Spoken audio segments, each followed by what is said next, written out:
Welcome to our channel cooking with Pampa. আজকে আমি বানাবো সর্ষে ইলিশ।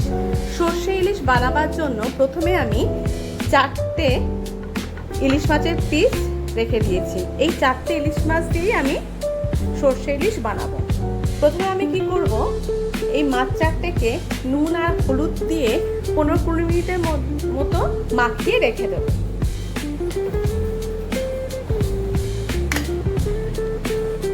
অল্প পরিমাণে নুন দিলাম আর অল্প পরিমাণ হলুদ দিয়ে মাছটাকে মাখিয়ে রেখে দেবো। এমনভাবে মাখাবো যাতে নুন আর হলুদ সবকটা মাছের মধ্যে ভালোভাবে ঢুকে যায়। নুন আর হলুদ মাখিয়ে আমি 15 থেকে 20 মিনিট রেখে দেবো।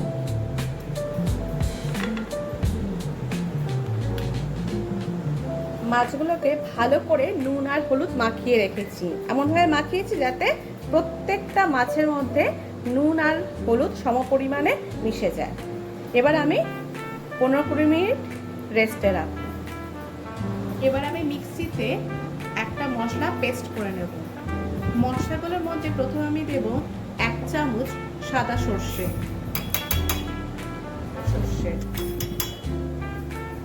আর দেব 1 চামচ পোস্ত।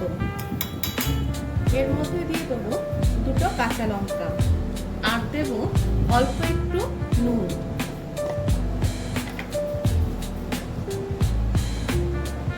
নুন দিলে সর্ষের মধ্যে যে তেতো ভাবটা আর একদম থাকবে না। এবার আমি এর মধ্যে একটু জল দিয়ে এটাকে ভালো করে একটা স্মুথ পেস্ট করে দেব। মিক্সিতে সর্ষে পোস্তর একটা স্মুথ পেস্ট করে নিয়েছি।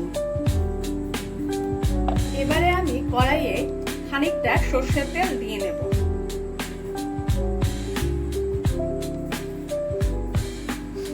তেলটা গরম হয়ে গেছে। এবার আমি কড়াইয়ে খানিকটা কালো জিরে ফোড়নে দিয়ে দেব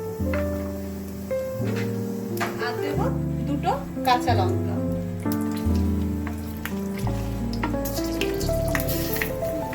এবার এর মধ্যে সর্ষে পোস্তর পেস্টটা দিয়ে দেব। এই মিক্সচারের বাটির মধ্যেই আমি 1 চামচ কাশ্মীরি গুঁড়ো লঙ্কা আর 1 চিমটে হলুদ দিয়ে ভালো করে মেখে নিয়ে ওটা একটু জল দিয়ে এর মধ্যে দিয়ে দেব। এবার মশলাগুলোকে ভালো করে মিশিয়ে নেব। এবার এর মধ্যে দিয়ে দেবো অল্প পরিমাণে নুন। যেহেতু আমি যখন আর কি মশলাটা করি তখন একটু নুন দিয়েছিলাম, আবার মাছও নুন হলুদ মাখিয়ে রেখেছি, সেই জন্য অল্প পরিমাণে নুন দেবো। তারপর চেখে রেখে যেমন হবে তেমন দেব। সব মশলা ভালো করে মিশে গেছে। এর মধ্যে আমি দেবো অল্প পরিমাণে জল।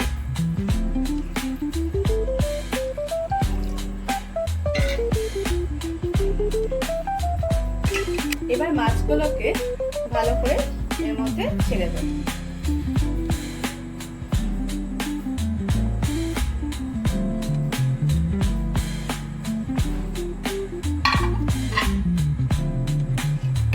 এবার 5 মিনিটের জন্য ঢাকা দিয়ে রেখে দেবো।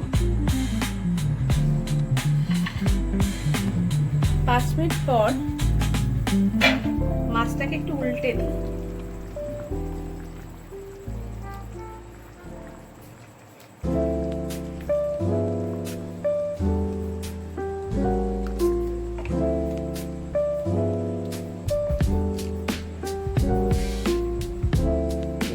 আর একটু ঢাকা দিয়ে রেখে দিই।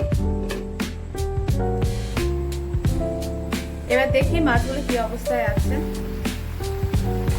আমার রান্নাটা হয়ে গেছে। এবার গ্যাসটাকে অফ করে একটু কাঁচা সর্ষের তেল দিয়ে নামিয়ে নেব। উপর দিয়ে একটু কাঁচা সর্ষের তেল ছড়িয়ে দিলাম, ছড়িয়ে নামিয়ে নেব।